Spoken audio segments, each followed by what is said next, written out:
Bagaimana menunjukkan kasih dan rasa hormat kepada orang lain? Berikut cara menunjukkan kasih dan rasa hormat kepada sesama teman seiman. Bacaan Alkitab, Yohanes 13. Pendahuluan. Alkitab mengatakan kita harus saling mengasihi. Kedengarannya bagus, tapi bisakah kita melakukannya? Siapapun yang berkata, saya mencintai umat manusia, saya tidak tahan dengan orang-orangnya, adalah benar. Orang-orang hanya menjengkelkan. Saya setuju dengan orang yang berkata, hidup di atas dengan orang yang kita cintai. Oh, betapa mulianya itu. Hidup di bawah dengan orang yang kita kenal, itu cerita lain. Bahkan orang-orang di gereja pun sulit untuk mengasihi. Ketika kita bernyanyi dan melihat orang di samping kita saat bernyanyi di gereja dengan lirik lagu, ku kasihi kau dengan kasih Tuhan, karena kau adalah bagian dari keluarga Tuhan. Saya terkejut kita menjadi bagian dari keluarga Tuhan. Seringkali kita sulit untuk mencintai keluarga kita sendiri. Jika seorang pria memberitahu istrinya bahwa dia benar-benar mencintainya, tetapi kenapa dia ingin menikah lagi dengan wanita lain? Bagaimana cara agar kita dapat menjadikan kasih sebagai karakteristik yang mendominasi hidup kita? Jadikan kasih sebagai prioritas. Memang mencintai orang itu sulit. Namun inilah yang diperintahkan Alkitab. Sebab inilah pesan yang telah kamu dengar sejak semula, kita harus saling mengasihi. 1 Yohanes pukul 3:11. Kita menghabiskan waktu untuk apa yang kita anggap penting. Bagi banyak dari kita, pilihan-pilihan ini valid, waktu bersama keluarga dan teman, bekerja, berdoa, melayani orang miskin, memperjuangkan hak, memprotes kesalahan. Tetapi seperti yang diingatkan kitab suci kepada kita, dan jika aku menyumbangkan semua hartaku untuk memberi makan orang miskin, dan jika aku memberikan tubuhku untuk bermegah tetapi tidak memiliki kasih, aku tidak memperoleh apa-apa. 1 Korintus 13:3. Meskipun kita memiliki kebebasan untuk menetapkan prioritas kita sendiri, Yesus menetapkan tujuan tertentu untuk kita. Kasihilah Tuhan, Allahmu, dengan segenap hatimu, dengan segenap jiwamu, dan dengan segenap akal budimu. Ini adalah perintah yang terbesar dan terpenting. Yang kedua seperti itu, kasihilah sesamamu manusia seperti dirimu sendiri. Matius pukul 22:37-39. Maka, kasih bukanlah wilayah abu-abu dalam kitab suci. Yesus mengutamakan kasih di atas semua kebajikan Kristiani lainnya. Setiap pikiran, tanggapan, dan tindakan niat baik pertama-tama harus melewati saringan halus cinta, atau tidak ada artinya sama sekali. Dalam Strength to Love, Martin Luther King, Jr. mendorong kita untuk menyadari bahwa tanggung jawab kita sebagai umat Kristiani adalah menemukan makna perintah ini dan mencari dengan penuh semangat untuk menghidupinya dalam kehidupan kita sehari-hari. Tapi mengapa kasih? Apa yang membuatnya begitu penting? 2. Memahami pentingnya kasih. Ketika Yesus berbicara kepada para murid tentang perintah terbesar pertama dan kedua, dia menjelaskan bahwa semua hukum dan kitab para nabi bergantung pada kedua perintah ini. Matius 22:40. Bagi orang Israel, dan juga bagi banyak orang percaya saat ini, tampaknya lebih masuk akal bahwa ketaatan menjadi tonggak dari mana hukum digantung, karena tujuan penulisan hukum adalah kepatuhan terhadapnya. Dan ada tertulis, jika kamu mengasihi aku, kamu akan menuruti perintah-perintahku. Yohanes pukul 14:15. Namun Yesus juga berkata, aku memberimu perintah baru, saling mengasihi. Sama seperti aku telah mengasihi kamu, kamu juga harus saling mengasihi. Yohanes pukul 13:34. Rasul Paulus selanjutnya memberitahu kita, kasih tidak bersalah kepada sesama.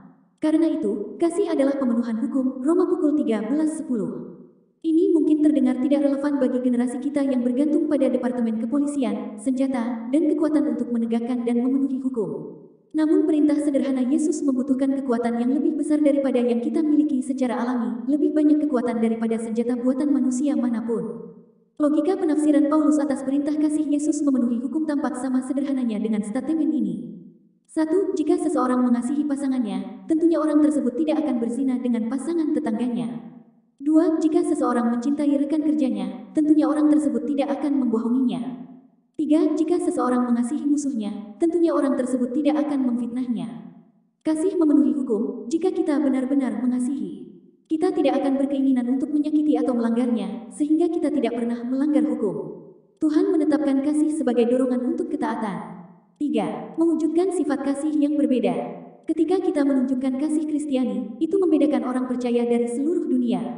Yesus selanjutnya berkata, dengan kasih ini semua orang akan tahu bahwa kamu adalah murid-muridku, yaitu jika kamu saling mengasihi. Yohanes pukul 13:35.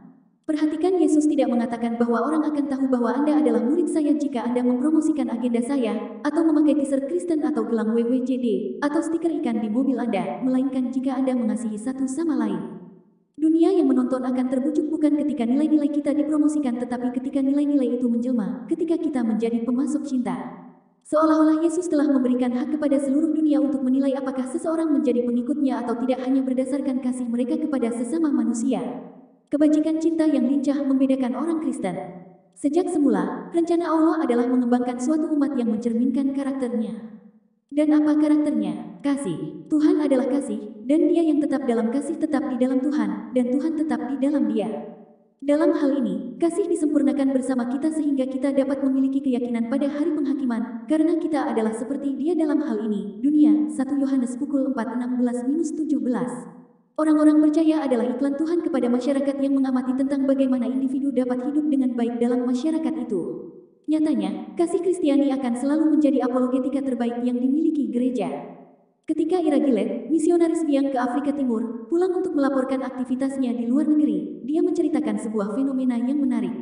Berulang kali, Gillett memperhatikan bagaimana sekelompok orang Afrika berjalan melewati rumah sakit pemerintah dan melakukan perjalanan bermil-mil lebih jauh untuk menerima perawatan medis di kompleks misionaris. Dia akhirnya bertanya kepada kelompok tertentu mengapa mereka berjalan lebih jauh ketika perawatan yang sama tersedia di klinik pemerintah. Jawabannya, obatnya boleh sama tapi tangannya berbeda. Itulah keutamaan kasih yang menjelma. Kasih seperti itu membuat perbedaan. Kristus tidak memiliki tangan, tetapi tangan kita tidak ada kaki, tapi kaki kita. Kami adalah duta besarnya, mewakili Dia ke dunia.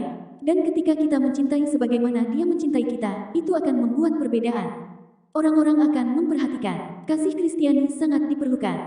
4. Tunjukkan keutamaan kasih. Bagaimana kita menunjukkan kekhasan kasih Kristiani? Karena kebajikan adalah tindakan moral yang kita praktikkan. So, bagaimana kita bisa mempraktikkan kebajikan kasih yang mulia? A. Kasih menghargai orang lain. Mari kita tidak mencampur adukan kasih Kristiani dengan pemalsuan modernnya, nafsu, sentimentalitas, dan kepuasan. Meskipun kasih adalah perasaan yang indah dan hangat, kasih bukan hanya perasaan. Faktanya, menurut Alkitab, kasih pada dasarnya adalah ketertarikan aktif pada kesejahteraan orang lain, kasih bertindak untuk kepentingan orang lain. Menurut William Barclay, kasih adalah semangat di dalam hati yang tidak akan pernah mencari apapun selain kebaikan tertinggi dari sesamanya. Tuhan mengasihi kita bukan karena kita memiliki sesuatu untuk ditawarkan kepadanya, melainkan karena Tuhan memiliki sesuatu untuk ditawarkan kepada kita. Karena Tuhan mencintai dunia dengan cara ini, Tuhan memberikan putra tunggalnya, sehingga setiap orang yang percaya kepadanya tidak binasa tetapi memiliki hidup yang kekal. Yohanes pukul 3:16. Tuhan mengasihi kita sehingga Dia dapat menunjukkan belas kasihan-Nya kepada kita dalam pribadi anaknya. Dengan cara yang sama, setiap orang di sekitar kita memiliki nilai yang luar biasa bagi Tuhan sebagai objek potensi belas kasihan-Nya. Putra tunggalnya mati menggantikan dosa manusia. Karena manusia sangat berarti baginya, tentunya sesama bukankah seharusnya berarti juga bagi kita. Dan, oleh karena itu, kita perlu mencintai sesama sebagaimana Tuhan mencintai manusia. B. Kasih rentan terhadap yang lain. Dengan kata lain, kasih membuka hidupnya untuk orang lain. Kasih melampaui perasaan sentimental. Kasih meruntuhkan penghalang. Kasih mengekspos hati. Pikirkan tentang Yesus. Dia meninggalkan kemuliaan surga untuk datang ke bumi. Dia menyelubungi keilahiannya dan mengambil kemanusiaan. Dan apa yang didapatnya? Ia datang kepada miliknya, dan umatnya tidak menerima Dia. Yohanes pukul 1:11. Dapatkah Anda membayangkan pergi dalam perjalanan bisnis selama seminggu, pulang ke rumah, dan keluarga Anda tidak mengenali Anda? Itu mirip dengan apa yang Yesus alami ketika Ia datang ke bumi. Tentunya itu pasti menyakitkan. Kemudian, saat Yesus tergantung di kayu salib, mati untuk orang-orang yang Yesus kasihi, ternyata orang yang Yesus kasihi malah melontarkan makian, cemoohan, dan ejekan. Hatinya hancur, namun, Yesus mengampuni mereka. Dalam The Four Loaves, kasih Kristiani adalah investasi paling mahal yang pernah Anda lakukan, menggambarkan sifat cinta yang rapuh. By C.S. Lewis. C. Kasih memerlukan biaya. Itu membuat tangannya kotor. Butuh kesempatan. Ia mengambil risiko. Butuh pertaruhan. Cinta membuat pernyataan dan meninggalkan warisan. Itu tidak terduga, mengejutkan, dan mengaduk. Itu melakukan tindakan yang mencuri hati dan meninggalkan kesan pada jiwa. Seringkali tindakan ini tidak pernah dilupakan. Kasih Kristen ada harga yang harus dibayar. Sekalipun biayanya tinggi, kita tetap dapat mengandalkan Tuhan untuk memberikan kepuasan kepada para pengikutnya. Kasih sejati selalu berharga dan selalu ada pengorbanan. Jika tidak ada pengorbanan maka tidak ada kasih. Kesimpulan, pada akhirnya, tujuan hidup orang Kristen adalah kasih. Ukuran kedewasaan kita adalah kasih kita kepada Tuhan dan kasih kita kepada sesama. Jika kita gagal dalam kasih, kita kehilangan apa artinya menjadi seorang Kristen. Tapi ada harapan bagi orang yang gagal dalam kasih. Pada awalnya saya mengajukan pertanyaan, bisakah kita melakukannya? Bisakah kita mencintai orang lain dengan cara ini? Jawabannya, saya khawatir, adalah tidak. Kita tidak dapat mengasihi orang lain seperti Kristus tanpa kita memiliki kasih Kristus. Bahkan Tuhan mengampuni mereka yang menyalibkan Dia. Tentunya Tuhan siap mengampuni saudara atas semua kurangnya kasih kita. Tuhan ingin menunjukkan belas kasihan-Nya kepada saudara hari ini, agar membersihkan hati saudara yang tak ada kasih, dan mengisinya dengan kuasa Roh Kudus-Nya yang penuh kasih sehingga dapat menerima rahmat-Nya. Hari ini tempatkan kepercayaan saudara pada Kristus, biarkan Dia mengajari saudara cara untuk mengasihi sebagaimana Dia telah mengasihi saudara. Pendaftaran, acara Sinode GPK CMC, berbagi kasih. Apa itu berbagi kasih? Arti berbagi adalah 1. Memberi atau menerima sesuatu dari barang, cerita, kisah, uang, makanan, dan segala hal yang penting bagi hidup kita. Berbagi bisa kita lakukan untuk Tuhan dan sesama, dan setiap hal di bumi ini. 2. Kegiatan yang dilakukan seorang individu ataupun sekelompok orang dengan tujuan untuk mengurangi beban orang lain yang dirasa kekurangan. Jakarta, tanggal 15 Agustus tahun 2023. Kepada White, PLT Koordinator Indonesia Barat Pendeta Samuel Liwu, PLT Ketua DPD DKI Pendeta Fauzan Zega, PLT Ketua Penasehat DPD DKI Pendeta Yance Abraham Sanger, Kabid Hukum Pendeta Esron Panggabean, di tempat, dengan hormat. Dengan surat ini diberitahukan bahwa 1. DPD DKI 2. DPC Bogor 3. DPC Depok 4. DPC Bekasi berdasarkan ADART Sinode CMC Pasal 6 Hak Kewajiban Ayat 4, anggota gereja dapat membentuk kelompok anggota misalnya Persekutuan Anak-anak Sekolah Minggu, Persatuan Kaum Muda, Persatuan Kaum Ibu, Persatuan Kaum Bapak dan lain-lain yang dapat mengadakan persekutuan tingkat daerah maupun pusat guna kemajuan badan persekutuan. Pasal 10 Pembagian tugas pengurus Job Description. Poin G Ketua 2 Pasal 3 mengadakan fellowship pembinaan secara periodik kepada para pejabat gereja PDP pengerja, PDM, PDT, evangelis yang sedang bermasalah di lingkungan CMC.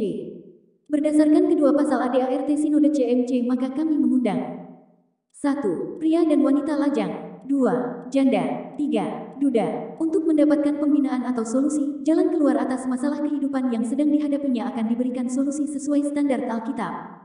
Waktu, Senin, tanggal 21 Agustus tahun 2023. Jam, 11.00 sampai 14.00. Tempat, Mall Taman Palem. Jalan, Kamal Raya nomor 13 Jakarta Barat Ground Floor Auditorium Sion Ministry.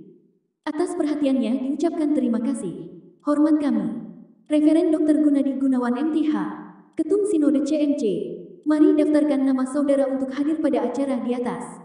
1. Referen Dr. Gunadi Gunawan 2. Pendeta Samuel Liwu 3. Pendeta Fauzan Zega 4. Pendeta Yance Abraham Sanger 5. Pendeta Esron Panggabean 6. Pendeta Grace Tobing 7. Pendeta Sharon Panggabean 8. Pendeta Nuryadi Evalin 9. Pendeta Lestari Puspa Dewi 10. Pendeta Telviwati Wijaya 11. Pendeta Sartina Panggabean 12. 13. 14. Selanjutnya isi sendiri nama saudara. Mohon konfirmasi hadir di WhatsApp nomor handphone 0852 8045 2823. Sekretariat Ketua Umum Sinode GPK CMC.